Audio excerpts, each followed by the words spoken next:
We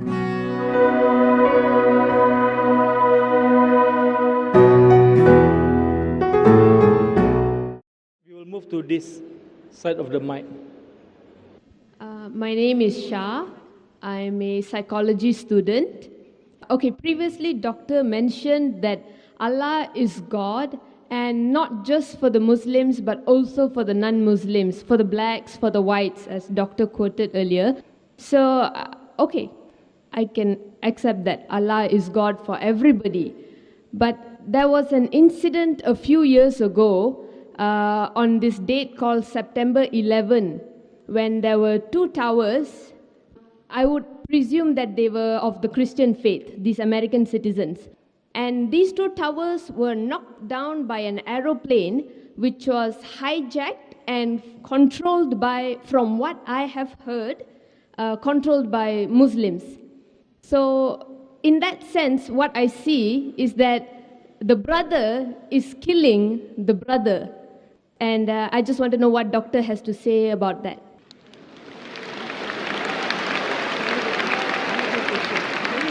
Sister asked a very good question, referring to 9/11. September 11 just passed away a couple of weeks back. That the Twin Tower was there, it was knocked down by a plane. There were majority Christian in it, knocked down what she heard, and she's very clear, mashallah. She heard that Muslim controlled the plane. Sister, till now, it's only a hypothesis.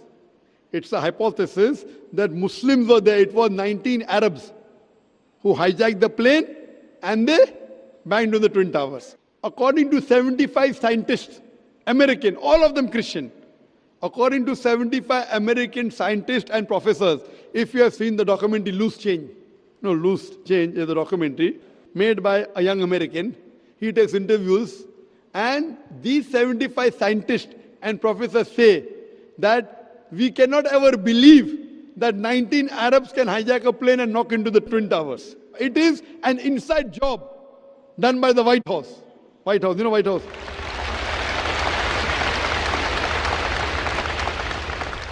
Now, I hear everything. I'm hearing from the news, Arabs have done it. I'm hearing from news that Muslims have done it. They found the passport of an Arab in the plane crash, which burned the pillars and all the iron rods, but did not burn the passport of the Arab. So someone wrote that next time they should make the army suit of the Americans in that passport material. I've given a full lecture on its terrorism Muslim monopoly. It is so effective. My lecture is so effective that the Westerners don't want to be in the country today.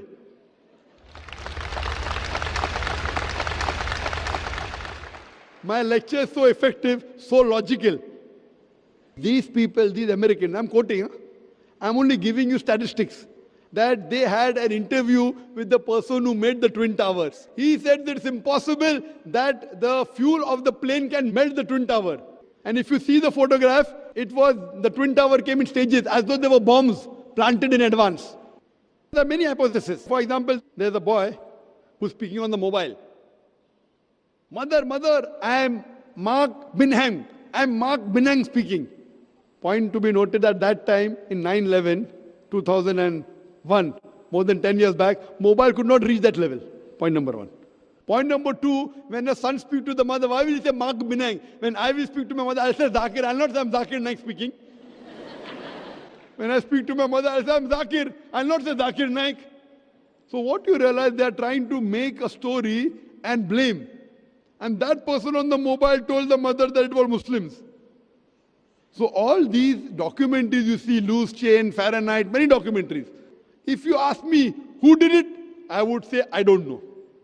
But as a logical person, the logical proof of Loose Change is much more logical than the proof given to me by the American government. And then they want to attack Afghanistan. Afghanistan give me proof, they want to give proof to Musharraf. Why? And I speak so openly. Westerners believe in freedom of speech, but they don't like my talk. So what they do, then prevent me to enter in the country.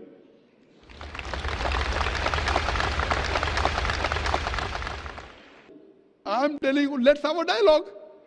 As far as the question is concerned, who did it, keep it aside. I know that there were more than 3,000 human beings who were killed in Twin Towers. If you want the Islamic answer, as I mentioned in my talk, as per Surah Maida, chapter number 5, verse number 32, if anyone kills any other human being, unless it be for murder or for spreading corruption in the land, it is as though he has killed the whole of humanity. So whoever did the Twin Towers, whoever did it, whether it was inside job, whether American did or Muslim did, whoever did it, it is wrong, prohibited, haram, I condemn it. You tell Muslim did, I don't know. Whoever did it, whether Muslim or non-Muslim, American, X, Y, Z, whoever did, more than 3,000 Americans were killed. Even if there were non-Americans in it, it is a haram. I also go on to say, more than 50 people were killed in the tube blast of London. In London tube blast, some say 52, some say 54. So I say more than 50.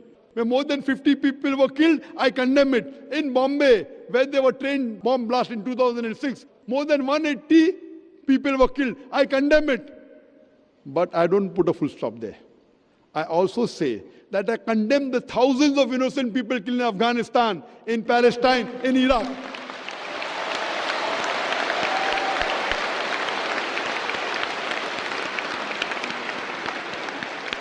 Now coming to the secret.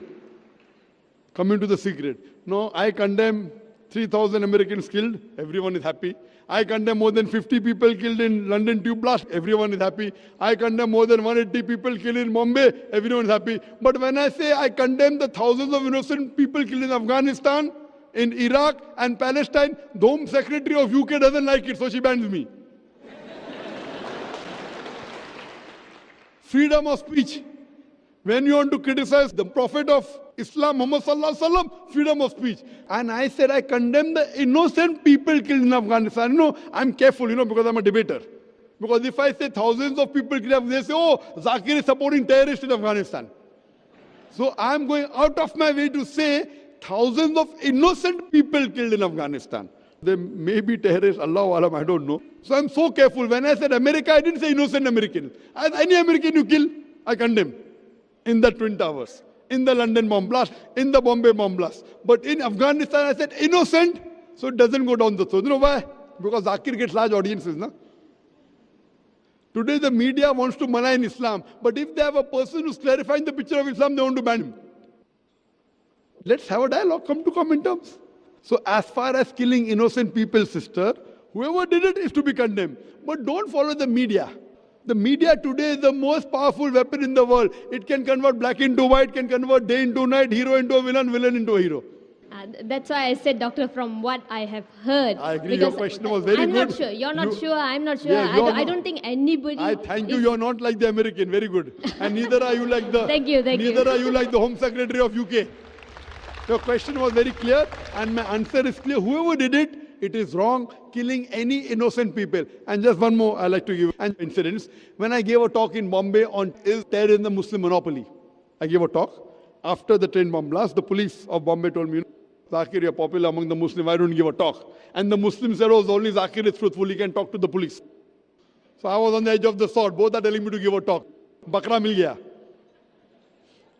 And I told there, while I was guiding even the police and the Muslim Ummah, that when you have a doubt about a Muslim and you arrest a few, no problem, you are rounding up 3,000 Muslims just to catch few terrorists.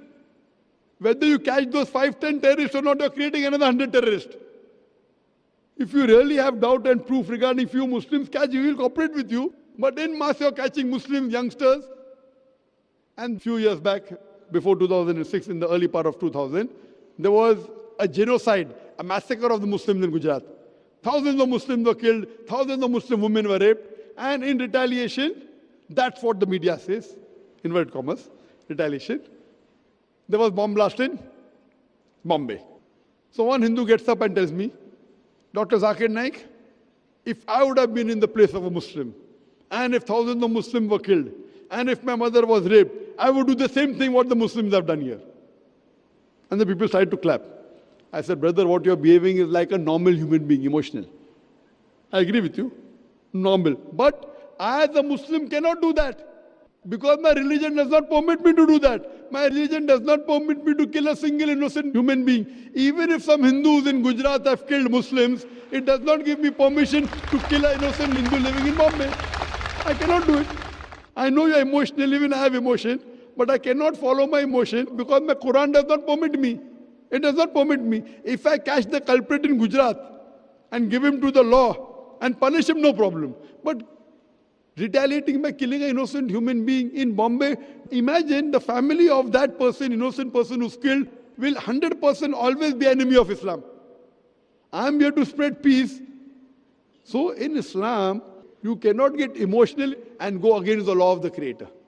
The law of the Creator is very clear that you cannot kill any innocent human being. If you kill even one innocent human being, it's as though you have killed the whole of humanity. And if you save one innocent human being, whether Muslim or non-Muslim, it is as though you have saved the whole of humanity. Hope that answers the question, sir.